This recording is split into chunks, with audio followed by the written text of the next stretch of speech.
I need to know something that you are using now that you did not use when you were in your 30s. Lubricant. I'm Nakia. I'm Dawn. And I'm Camila. We are the Middle-Aged Mamas. Okay, so I have my girl Allie, Dawn, Camila. Thank you. We are the middle-aged mamas, even though some of us do not consider themselves middle-aged.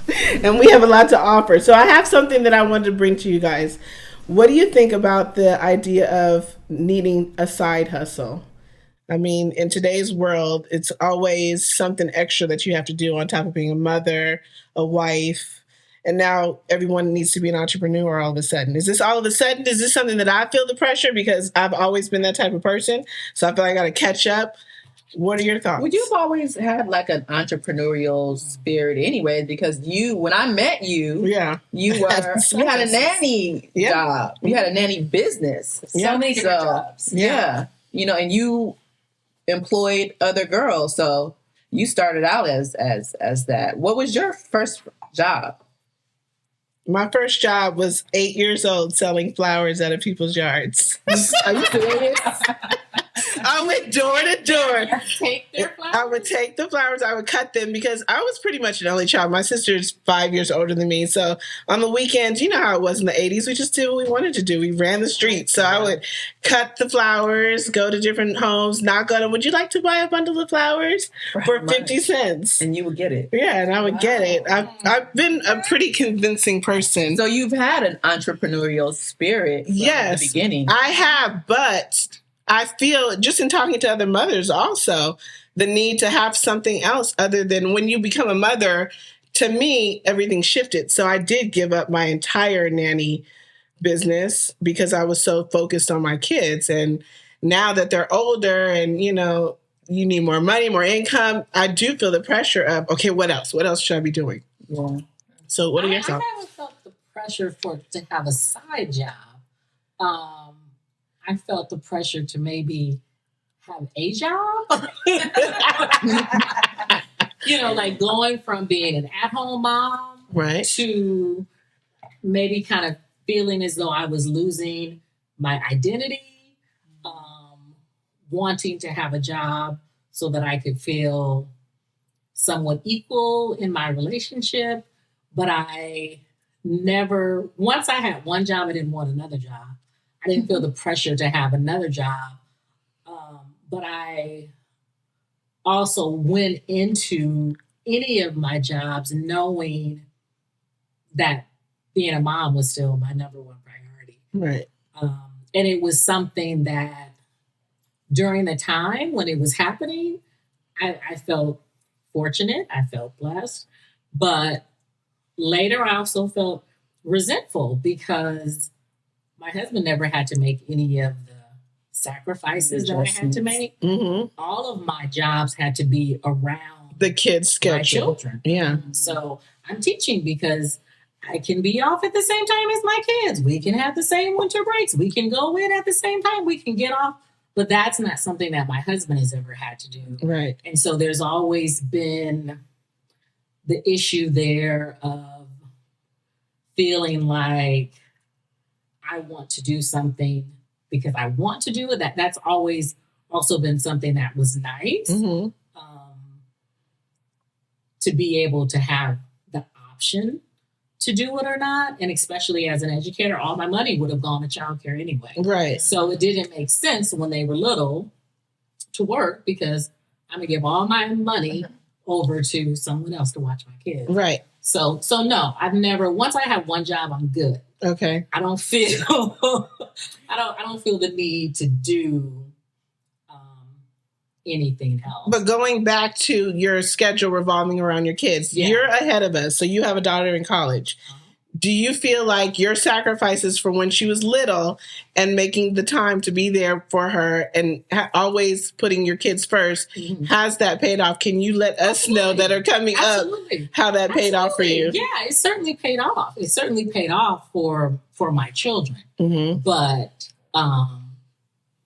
yeah, certainly. But I still felt like, you know, I'm still paying my student loans. Yeah, me too. And I'm at home, you know, so I still wanted to be able to do something for myself.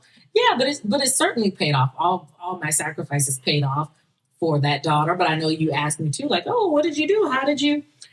And all the kids are different. Yeah. Like she would have been where she was even if she, was raised by wolves. Like, yeah, she's very independent. And I think even if I hadn't been there, she would have made it happen. She's very much like me. Yeah.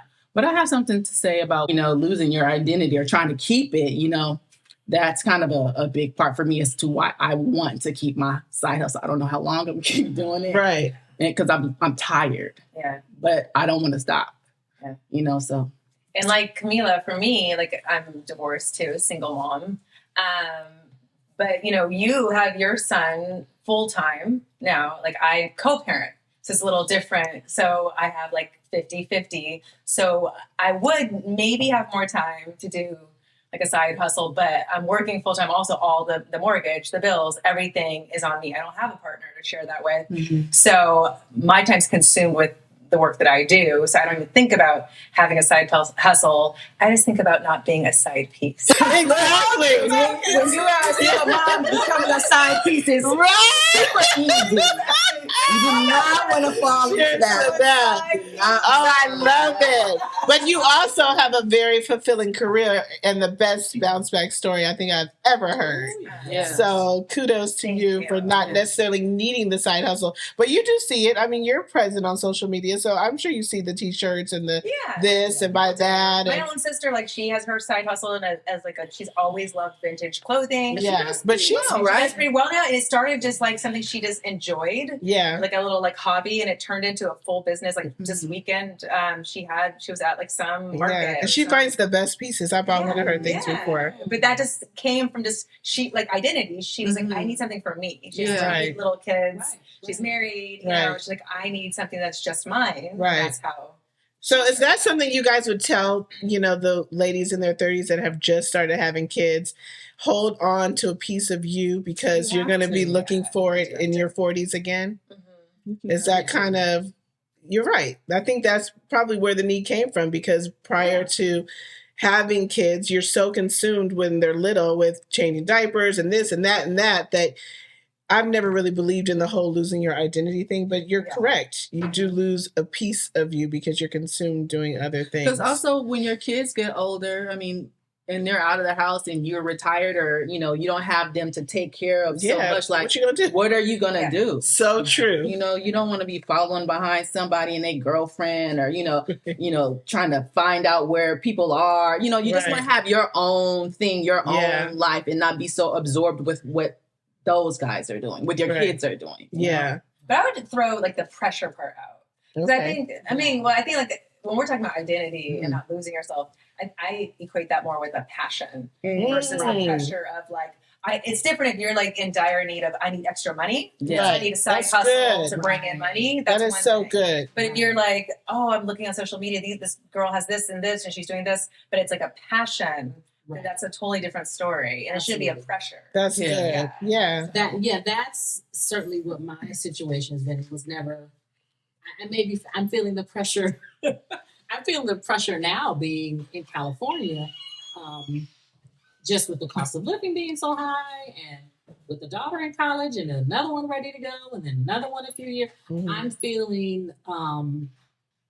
I'm feeling the pressure to contribute in a different way. Mm. I'm also thinking about retirement and, even being here now, whereas my husband used to be in a public position before. I used to be in a public position. We had wonderful benefits. And now here we're both in private situations, needing to pay for health insurance that is astronomical.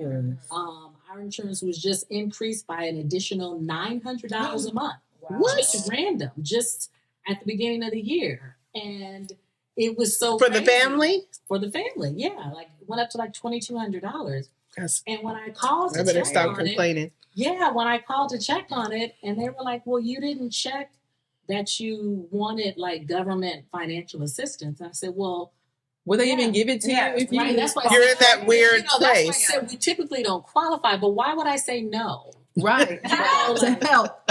why would I say no? Right. Because somehow we were able to get it this time a little bit. But why would I have said no in the past? I'm like, that doesn't make sense. And I'm trying to like not cuss the person out and still be able to get my discount at the same time.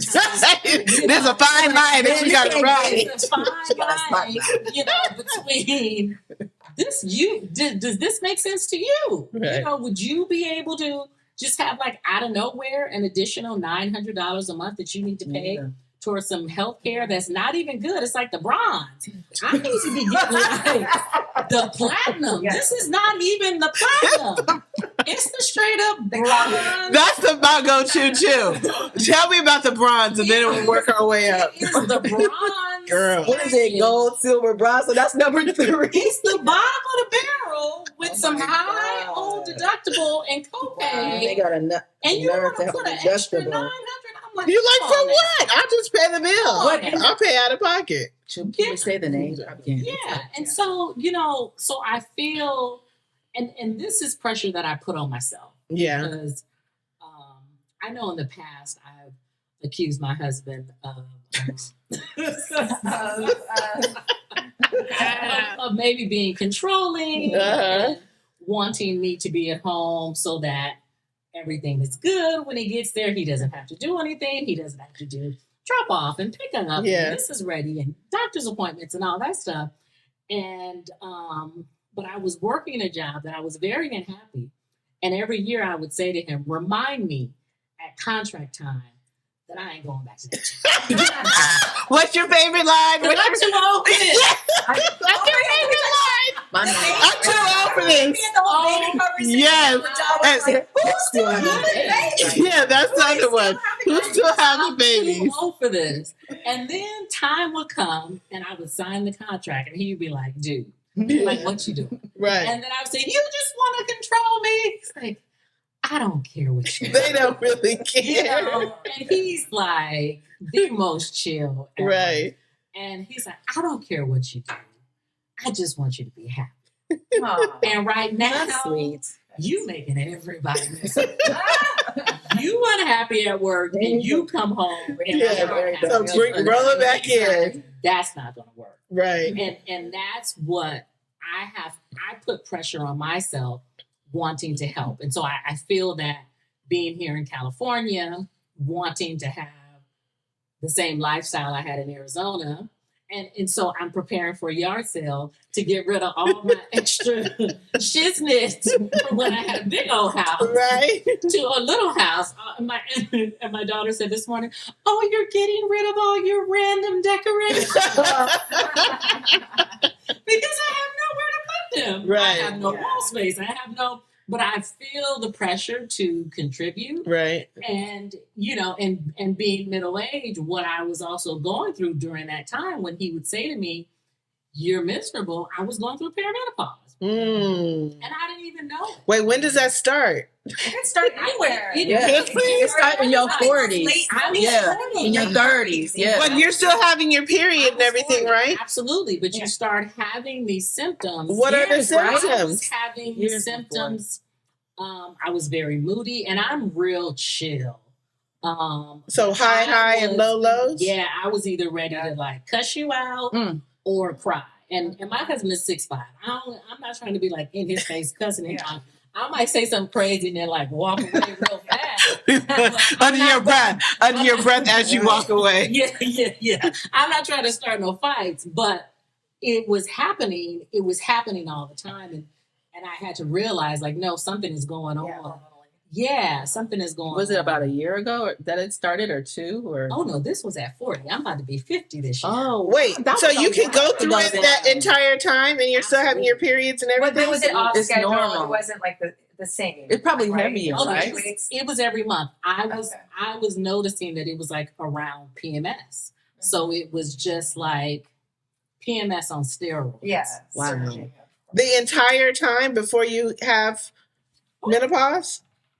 It can be different for everybody. Yeah. But that's how it was presenting itself. Oh, interesting. I wonder how you can like make the effects of like perimenopause not so bad. Like, will exercise, medication. But everybody doesn't get it, right? You can just jump right into menopause, right? it's different for everybody. Oh. That was just what happened for me. Okay. And I had gone in for a doctor's appointment, and you check off the list, or you have mood swings. And I checked it off. Yeah, I checked it off. I got that. But then we ended up talking about something else, and I forgot to mention it because she said something crazy like, "Who in your family died of ovarian cancer?" Like while I'm in the stirrups, Well, that's so I'm like. She don't have no bedside. Yeah. Okay. Yeah. Wait, why did she ask me? She was there.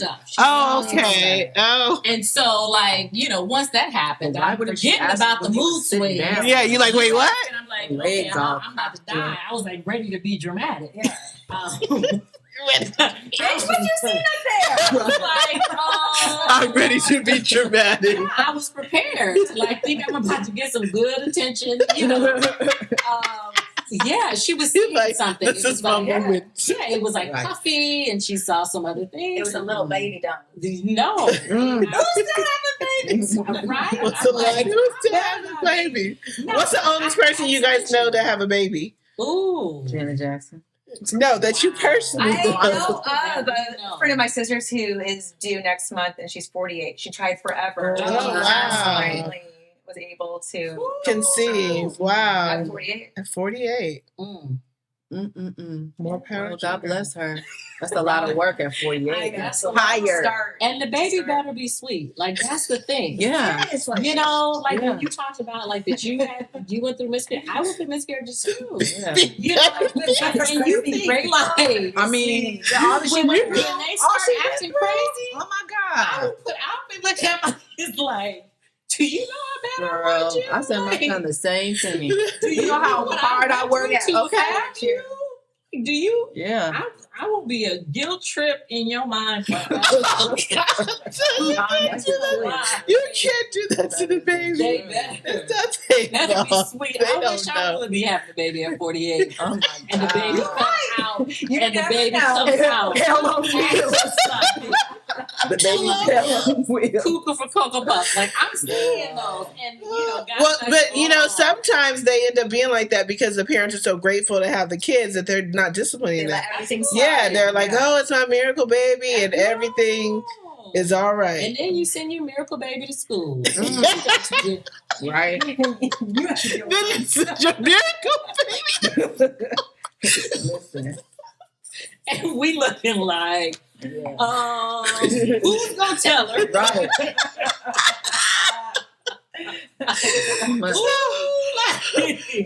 Who's prepared to have this conversation? It's a miracle. I whoop your ass. Okay. It's gonna come out. It's gonna come out one way or the other.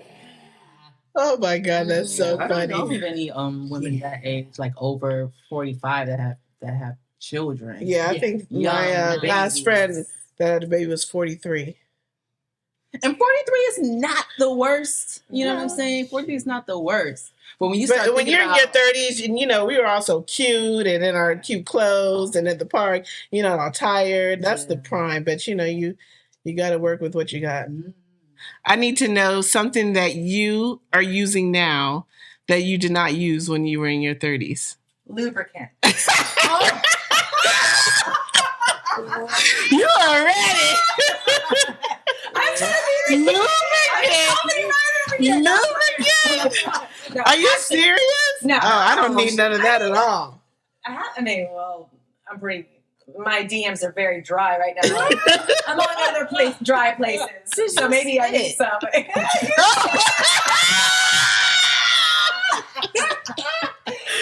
Lubricant. Oh my goodness. There's so many things that you discover in your 40s that you had no idea were coming down the road because, everybody's like, oh, we talk about this, we talk about that. But there's things like the tweezers. Oh. I did not know that was a thing. I don't know. You still don't have to use tweezers? No. You don't get little hairs poking out of your chin? I have a couple. No. Oh, that's coming.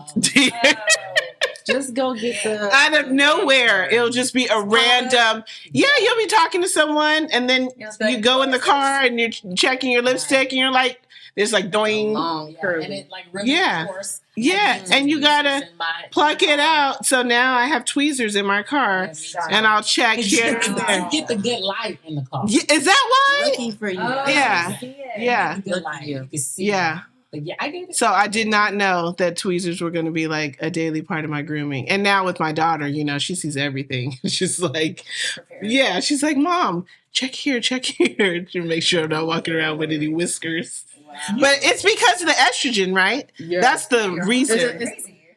It's the lack of it. Right? Yes, you're starting to deplete your estrogen. I think that's what I heard. Or do I have a lot of testosterone? I think it's estrogen. Okay. I think. We need to look that up. You need to Google it. But I have, besides my gray hair, and I embrace it. My grandmother used to have such beautiful gray hair, so I don't mind it on my head. But I have gray eyelashes. Eyelashes. Really? Eyebrow. I've had an eyebrow. I've had an eyebrow. Just one. I have my eyelashes. And initially, I was thinking it was like that my eyes were dirty. You know, I'm like trying to clean your eyelash. I've never heard that. And when I was telling my husband about it, he was like, "You have some grays somewhere." You don't realize how every strand of hair on your body turns gray. Oh my God. I remember about 5 or 6 years ago, I was sitting getting my hair done and we were having girl talk or whatever. And you were like, yeah, you know, you get grays in your pubes. I was like, what? I was so offended. 2 years ago? You didn't know that? I did not know that. I was so offended. I was like, what are you talking about? No, you don't. Till about 3 years ago, I was like, That's why. What are you supposed to? Because I just make sure because with electrolysis, it doesn't pick the grays up. Yep. You have to take it off before. Wait, are you completely bare? Yes. Every once in a while, here's the worst part. Oh God! Oh God! It pops out. Oh no! Well, so wait a minute. Electrolysis doesn't take it away forever, ever. Most of it. But now I have to do the 1 or 2 grays that tries to pop up. You know, oh my God! So you would be completely I don't gray? grow hair down there anymore. Well, no, I don't know. Oh wow! I guess when they maybe cut me, I've had C-sections and I still have gray hair. C-section too. Really bare. Wow! How does that affect your pubes? Because that's just a line in your. Well, no, wait. right here. Oh, you would get it on that line. This little, that little V part. Yeah. But wait. Yes. That. Down That's there. where my grays are. On the my left. grays are in the seat. That's where my In the seat. Why is it the seat? But still not a lot, though. Still not a lot. But just but that C-section. That's very jarring when you see a gray pube for the first time. I can't see them because it's not like where I can see. You don't take a mirror. I'm always looking. Why? Checking it. I thought you only do that when you're 14, 15. I'm looking to make sure. What wants to see something? First of all, there's a big difference. You're married. I'm single. I have to make sure everything's looking good. You gotta check it out. Just in case you don't care. Run into a side piece. Just in case. A side fling. Right. Yeah, and probably because you can still see it. You don't look like you had 2 children. I have at evidence. all. Girl. My children left evidence. Me too. We're the evidence crew.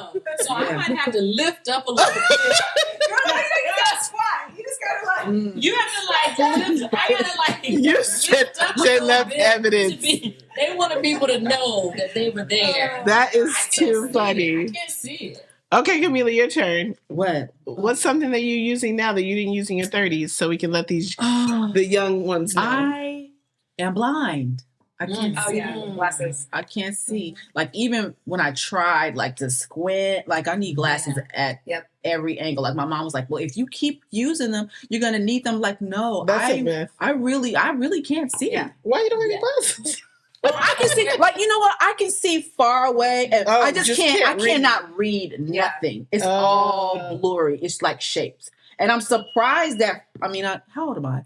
47. I didn't think that it was going to be this bad. That quick. Yeah. It happened Like gradual. For literally 40. Boom. It changed a little bit, but I could still see without glasses. No, I can't work, I can't read or work, I'm a writer, so I can't work my computer. And the computer makes it worse. Yeah. Okay. And then even tonight, driving, and I have both glasses for distance and night. Yeah. I just need them to read, but oh my God, I can't see anything. Yeah. Like reading, but I can see when I drive.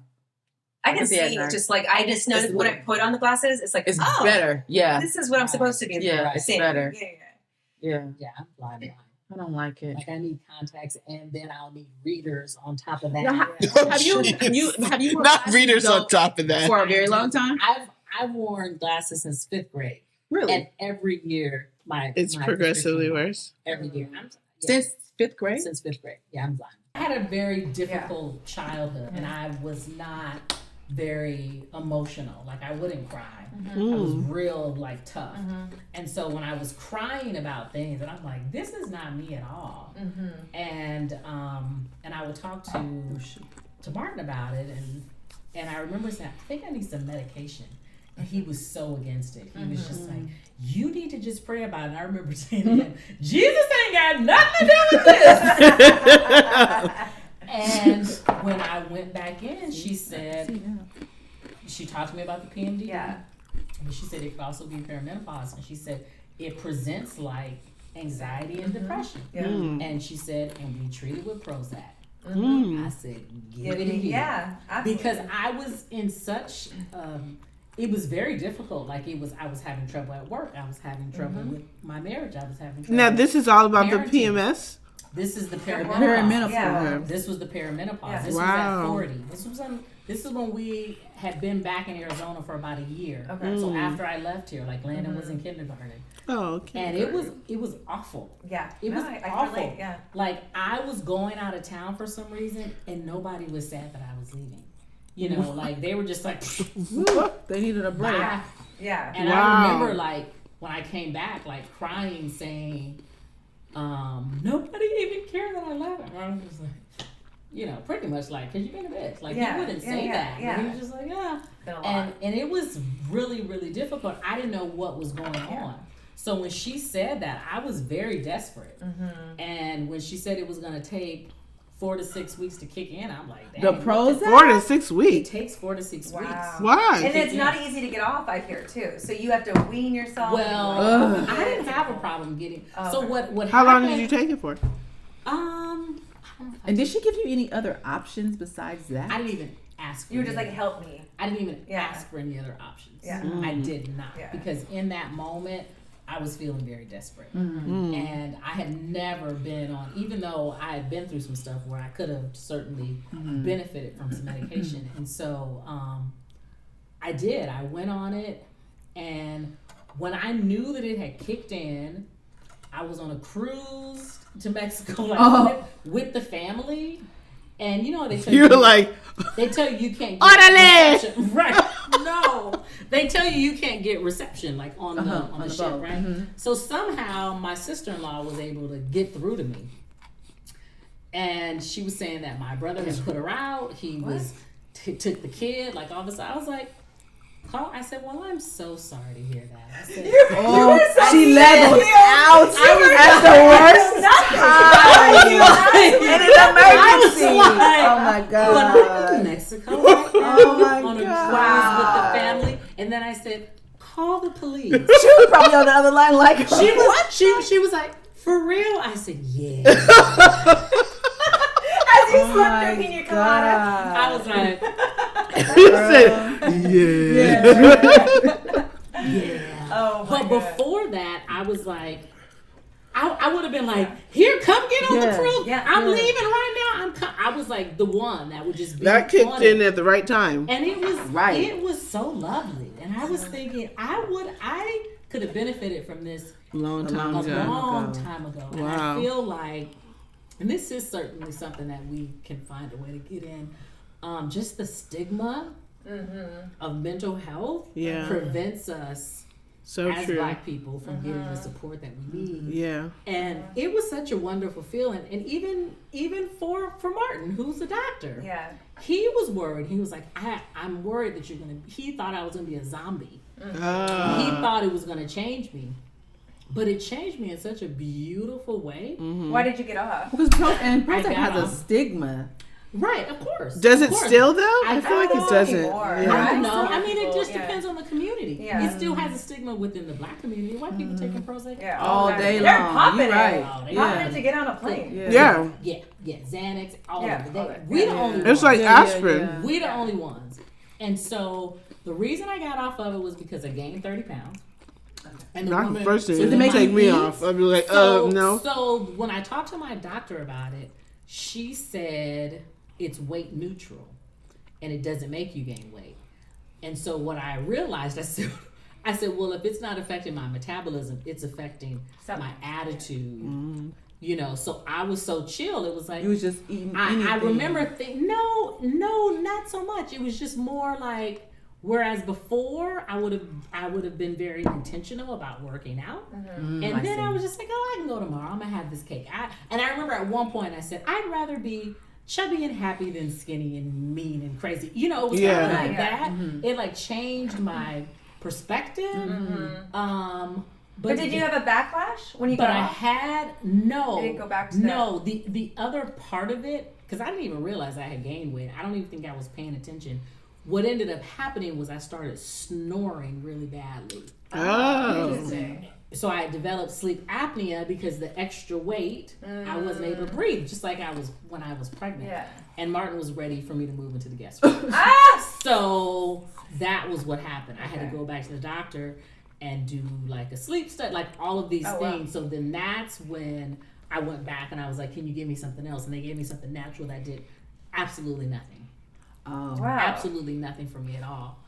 And so then I got back just like spiraling down. Yeah. And then I went back and tried Zoloft. And Zoloft was good. Okay. And so I didn't have any trouble getting off of Prozac. Okay. They weaned me off. So you're still on something. They weaned me on Prozac. I've been on and off. I'm back on now since I've been here because I was dealing with a lot of stuff when we first moved here. But can I just say, good for your doctor for listening. Yeah, I too suffer with a lot of that. Yeah, and I've always had bad PMS and PMDD. Yeah. And like I have gone to my doctors and talked to them. You know, they always say, like, especially with Black women, they don't take us seriously. Right. A lot of them, you know, the medical field. Right. And I'm like I remember when I had the Mirena IUD. They don't tell you if you're susceptible already to bad PMS or PMDD. It makes it worse?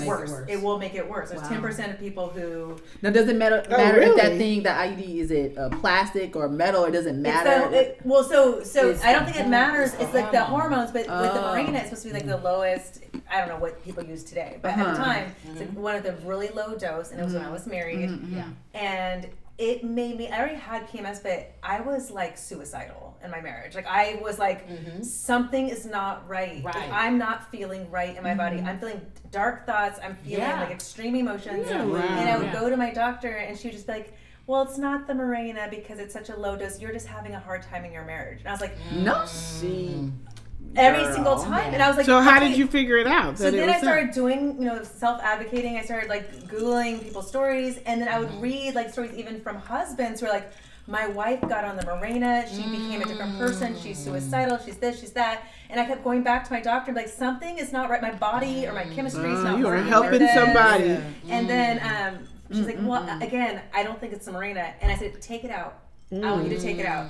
As soon as she took it out, I was fine again. Wow. Really? It was like a light switch? Yeah, it was like a light switch, and I knew, because we know how long were you in it? I had it for 3 years. So it took like a year to like kind of get in. At first I was fine, but by like the first part of the second year, I started feeling like those extreme emotions. And then I noticed on the some Canadian health site, they said 10% of women who already are, have PMS or PMDD, it will make it worse. Wow. But they don't tell you that because the pharmaceutical companies want to make the money. Oh, wow. And so they don't, like the doctors, when they do they still, is that still a form of birth control, Mirena? I'm sure, or just any like low dose because IUD. it affects people differently. I would say like when I go through it off and on, especially like in a bitter, unfortunately, divorce situation. Right. There are moments where I did not want to tell anybody how I was feeling because I'm a mom. I'm a co-parent, and it's like, God forbid, either my ex-husband says like she's unstable, she's having these feelings, got too much weight on me to tell. I don't want the kids around her, she can't handle it. Use it against you. Or someone tells someone else and be like, oh, well then maybe the kids shouldn't be with me. Yeah. And it wasn't bad. I was capable, but I just wanted to be able to share with someone like, hey, I'm having these feelings. So then what did you do? I just, by the grace of God, I would just write it out. Yeah. But there were moments where I was scared. Like I was literally at home. But you didn't go to therapy? And I wouldn't, I'm scared. I've gone to therapy, but I'm saying in those moments where it hits. Okay. Where you're like, you feel the hormonal. The moments. And I know, the thing is like, in your head, like I know, that's one of the beauties that I know my body well enough where I'm like, something's you're having off. These feelings, but I know something's off. This isn't how you really feel. Right. You feel very dark. Yeah. But I know this is my body, and so I just have to like cry it out. Yeah. But I think that's something even as a middle-aged woman, like we don't talk enough about, just like mental health as moms. Because I've known you for 20 years. Yeah. And that's one thing I've never. And it gets worse with age. Yeah. Because my mom went through it, and she was like, "Ooh, my 40s, I was a disaster." Right. She was like, I was mean, your poor dad, I was like my emotions, because, like perimenopause or whatever it is. And is the way you go through menopause, is it hereditary? That's a good question. Yeah. So you could go through it similar to your parents. Yeah, I'm the exact same. But I didn't have a good relationship with my mom, and so I wasn't able to like have these conversations of how did this happen for you? And then I think back of when I thought my mom was just nuts. And I'm thinking maybe she was going through perimenopause, whereas I'm thinking like she has but she does have mental health issues. But outside of that, but I even remember when I was 6 and my little brother was born, my mom went to a mental hospital. I remember like going there, visiting her. And when I talked to her about it recently, like within the last few years, she said that it was probably postpartum. She just had a baby. She said it was probably. And so they put her in a mental institution because of that? She wasn't like put in. She probably said herself. Yeah, she probably said to my dad, something is wrong. Something's wrong. Yeah, because like her mom came. Because by that time, Florida, how many children had she had? This was her 4th. Okay. This was her 4th. And so, but what she said to me, because I told her, because when I was like trying to just talk to her about her mental health history and just her medical history. And I said, I remember being 6 after Dion was born and visiting you in a mental institution and a mental hospital. I don't even remember. It was really pretty. Like I remember there being like garden and like roses and all this stuff. I need to ask her where she was. But she said, I probably had postpartum, but nobody was talking about it back then. Yeah. I think it's just fairly recent that women's issues like are coming to light. People are comfortable with talking about postpartum, miscarriages, just all of that stuff. Yeah, because I remember when Brooke Shields, was it Brooke Shields that came out? That first started talking about postpartum. Yeah. And people were saying, that's not real. And like to attack you about those things. I mean, I know when I was having my miscarriage, I was so depressed. I was just ashamed. I was very ashamed. Unbelievable. Oh my during God. those I was times. just ashamed though. And I don't even know how you went through that. Like back to back, and it was. And at the time, I was teaching. This is before Maya, right? Yeah, before Maya, and this was. I was working with kids that had been taken away from their parents because of abuse and all kinds of abuse and domestic violence and all kind of stuff. And I was working with these kids, and I'm thinking like, these crazy ass people can have all these kids, and here it is. I'm trying to struggle, and I can't. I was so depressed. And I remember the second miscarriage I was having. I was at work, and I went to the bathroom. You were at work having it. I was at work, and I went to the bathroom, and I wiped, and it was just blood. Damn. And I just was like, oh my gosh. And I just remember thinking, like, I called my doctor saying, I'm bleeding. And when I went in, he said, and I was like, should we like start running some tests and all this stuff? And they were like, no, we'll just wait and see if you have another one, and then we'll run some tests. I was like, you're gonna have to lock me up if I have another one. Yeah. And that was like for real, like that's what they did. And he said it's very common. Yeah, people don't realize how common it is. That's what he said. And my first one talking about it. Yeah, my first one happened so soon that had I not been trying to get pregnant, I would have just thought my period was late. Yeah. And so because we were trying, I got off the pill. We were like, okay, now's the time we're gonna, because I was 30 when I had mine. We're trying to like, let's wait till this, let's wait till that. And I was devastated. Yeah. I'm so glad that the shame is starting to be, starting to come off of that, because you realize so many women who need that help, who need to know that other women have gone through the things that you have gone through, because it's so secretive. So many women crying, in the dark and don't want to tell their stories because you feel ashamed because as a woman you feel like that's one of the things that you're born to do is to have a child, which is not necessarily the truth, but growing up, like you dream of, I want to be a mom, I want to have a child at 24, you have your story planned out. It does not happen that way ever. But just the thought of not being able to have that. I know so many of my girlfriends just can't do it. Can't do it. I didn't get to in vitro, none of that. I was just mad. I was mad and depressed. I was embarrassed. Yeah, I didn't get there yet. I think yours was longer than mine. And late term. I would have. Yes. Yeah, see, that's in right. In a few late terms. Yeah. Yeah. See, mine were fast. Like my first one was a couple weeks, and then my second one was, I think I was probably like 8 weeks the first time, and then maybe 10, 12 weeks the second time. It was a little longer, but I didn't get to that place yet. Girl, but did you ever pull babies out of my vagina? Right. And then what did you do with all that emotion? Because I felt like during that time, like we all rushed and like surrounded you and made sure you were okay. But all of a sudden you were just okay and on to the next thing. Because I just didn't have a choice, like go crazy or just keep pushing. Like, because I remember like when my daughter, when I was like 8 months, and I had to give birth to that baby. I can take this conversation. I literally remember talking to I've William. never heard you say your daughter. He was like, I've never heard you say that ever. You have to. You got to get up. You can't be sighing. Like every time I was just like, it just took the air out of me, literally, because I had to have her. I held her. They took pictures, just all of that. And Dustin was devastated. I think that's another part of why my marriage broke up, because he couldn't take it. He didn't know how to get through that. Neither one of us did. You just expected everything to just go smooth when you have a child. I had other issues, which is why that happened. Thank God I found out when I did, because even with... Was it fibroids? Is that... No, girl. I have blood. A blood clot deficiency.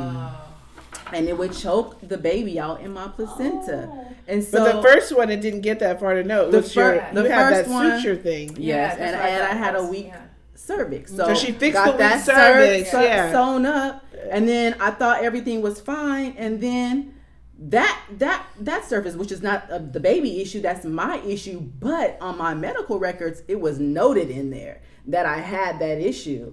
And this person that I was seeing was supposed to be a specialist, did not, I don't know if he didn't catch it, he didn't think it was a big deal, or he just didn't know how to deal with it, whatever. But I went into labor in the middle of the night, and they were trying to like make me, push that baby out. They were trying to put me to sleep. I was like, I don't want to go to sleep, because if I go to sleep, I feel like I was going to die. I wasn't going to wake up. So I had to, go full out and push her out, but, it just, I had to really pick myself up. Like, I had to be very intentional and very deliberate about not losing my mind.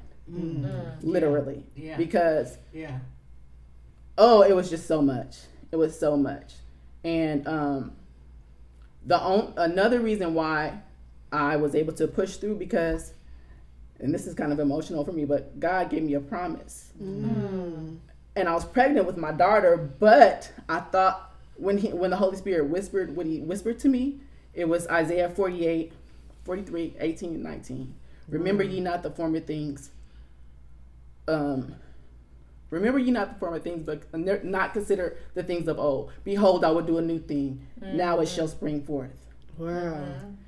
The Holy Spirit whispered that to me. So I was like, yes, I'm about to have this baby. But it wasn't her. It was Dean. It was Dean. Oh, Wow. That's powerful. That's and I didn't know powerful. it. Yeah. But he was my promise. Oh, God. He was my promise. And I'm so thankful for him. Oh, he's 10. He's 10. But even when I had him, when I was pregnant with him, I was having bleeding, and I was like, Lord God. Lord, yes. And then I was in the hospital when that happened, and flesh was coming out of me. And my mother was there. She was like, I was just trying to prepare myself to tell you, this is not the only way that you can have a child. Right. Or, prepare my daughter for, it's okay that you don't have children. Yeah. But I was laying on that bed. I was afraid to get up. But I said to my mom, it's not over. This is not it. Yeah. He's going to be okay. And we went to the x-ray room, and there he was, just moving around. And I laid on my back for 2 weeks. I did not get up to use the bathroom. That was longer than 2 weeks. It might have been. We had your shower of you laying down. No. I'm talking about right after this episode happened, after I had the bleeding. I laid, when I tell you I didn't get up to use the restroom. What bleeding? I'm confused. Because I started like hemorrhaging. When I was pregnant with Dean, like 13, 14 weeks. I don't remember that. Yeah, I didn't. After that happened, we went straight to UCLA, had the test. He was fine. Threatened miscarriage is what they called it. But like I said, I laid in my mom's bed for almost 3 weeks. My feet did not hit the floor. She fed me. She cleaned me up. She brought a bedpan to me. And when I got up, like, I couldn't even walk straight because my legs were almost like jelly, because I didn't get up for that amount of time. But yeah, after that, I beasted the bed rest when I didn't really have to. But after that, everything was all the kinks were out. Yeah. Wow. And you got your promise. Yeah. That is a testimony. That is going to touch someone's life.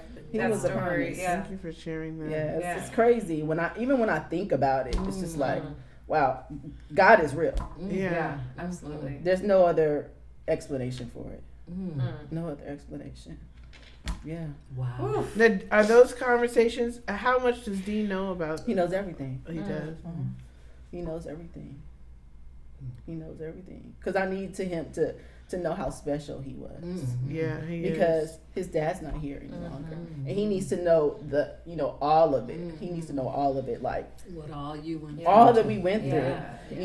And how special he is. Yeah, I mean his story his story period, from his birth, his dad's situation, just all of it it's a story for him to tell at some point. Infertility's out there, people struggling to have a baby but not dealing with all that, and twice, and then still coming out having a child and all that.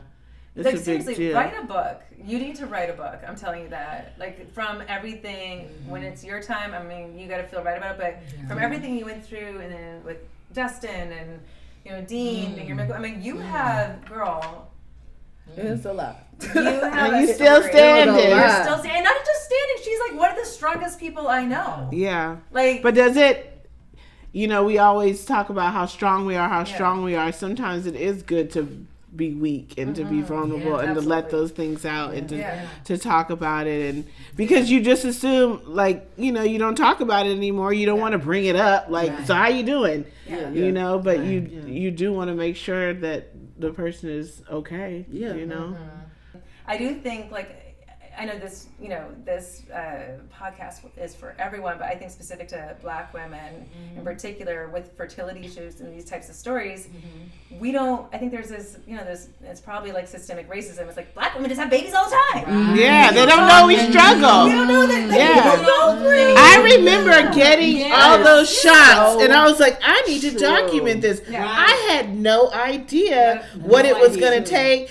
And I remember going to the different pharmacies and seeing like a police officer picking up the prescription for his wife. And it was so many just random people that were struggling with the same thing. And I was like, oh, wow, he's going through that too? Like, I just thought it was just me, you know? I never in a million years thought, like, you know, all of my friends were having babies in high school, babies right out of high school, babies in college, and I was so intentional about, you know, I'm gonna get doing it the right way, right? My BA first, and then, okay, now I'm starting grad school, now he's off to grad school, and I'm gonna graduate grad school first, and then he'll still be in medical school, and then we're gonna wait until, and I had no idea that when it was time that I was gonna have difficulty, and then I started thinking, should I have waited?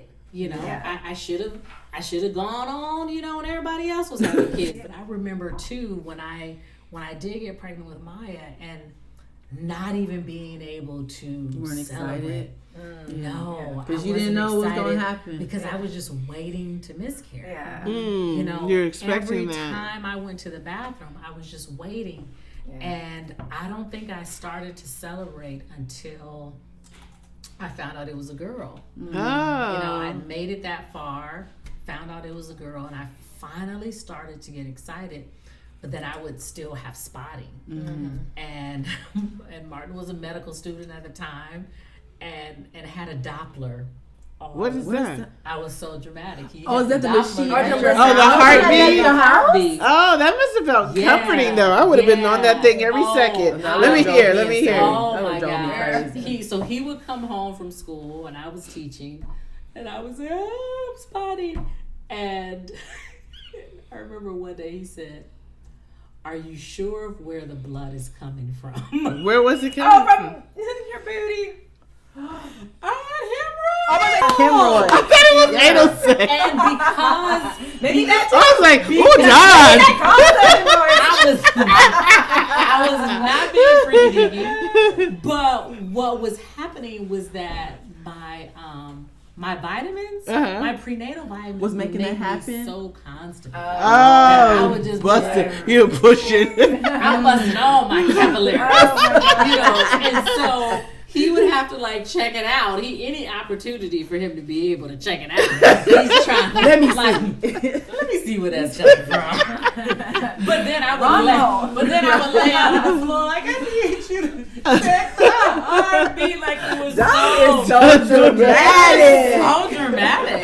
Like, it was so dramatic. Like, I come from a family of hypochondriacs, and so I didn't not get a family. I didn't get a lot of attention coming up because, you know, everybody else is like, so like, I'm dying, you know. So here I'm over here like, you know, I'm dying too. There's no cough over here. So me too. So I think like once, you know, any opportunity for me to get some attention, I'm like, can I get it? But once things kept going, it was so beautiful. It was so beautiful. Wow. But I never thought I would have difficulty. Yeah. You know, never in a million years. And how old is she now? Ooh, 19. Wow. 19 and look at us now. And two more after. 19. Wow. Well, cheers, ladies, to middle-aged motherhood. Yes. And for those of you listening, let us know what else you want to know. If you want to know when the pubes are coming, or when you're not going to be able to see, or if you just want some great advice, because we are amazing at motherhood. Full of wisdom. Ta-ta. Thanks for listening. You can follow us on Instagram at 3_MAMA.S. And you can also write to us at middleagedmamas@gmail.com for any comments or questions you might have.